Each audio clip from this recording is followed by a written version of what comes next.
Yeah, rainy Saturday dito sa Forma Bike Point and meron tayong gawa dito. It's the all new 2025 Kawasaki Z900.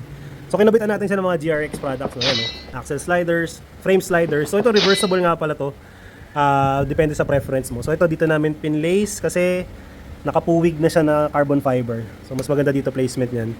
And then naka rear axle sliders and R series na spools. So ayan na lang, i-highlight ko lang yung bagong Z9 kasi ang ganda ng pagka-revamp nila dito eh, no? Facelifted, ano.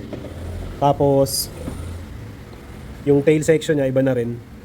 And most of all, bago na rin yung kanyang display. So yung TFT niya iba na. Ano siya, ito yung Rideology Kawasaki ano to eh, bagong paano ni Kawasaki to. I think meron tong parang voice command.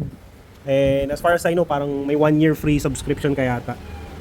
So check lang natin kung ano mga meron dito. So ito yung gauge mo, no? So dito yung rider settings mo. So naka full C sir ngayon. KTRC, Kawasaki traction control naka-set sa 1.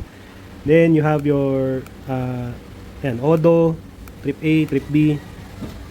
Temperature. Ayan, cycle na ulit sa Odo. Sa kabila yung mode. May battery na rin siya. Battery voltage. Meron din naman yung dati. May lean angle siya. Max lean yan. Ito, more on the fuel consumption details. Average fuel consumption.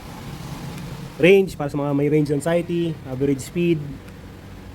So yun, new look siya sa TFT display. Try natin start yung RPM niya dito sa gitna. Tapos syempre nandito yung mga nag-high beam ka. Nandito sa gilid yung mga other notifications mo like signal, check engine. Ito may cruise control din siya. Temperature, low oil pressure, ABS, KTRC, yung sa immobilizer. So yun. Forgot to mention, naka quick shifter na rin pala itong 2025 na yun, no? Sarap. Diba? So yun lang, for this day ito lang yung client natin. Maraming salamat sir sa pag-support sa amin dito Forma Bike Point, pag-order ng GRX products. So marami pang balak si sir dito, bike setup tsaka skill set din daw, may plan din siya. So again, 2025 Kawasaki Z900 dito sa Forma Bike Point.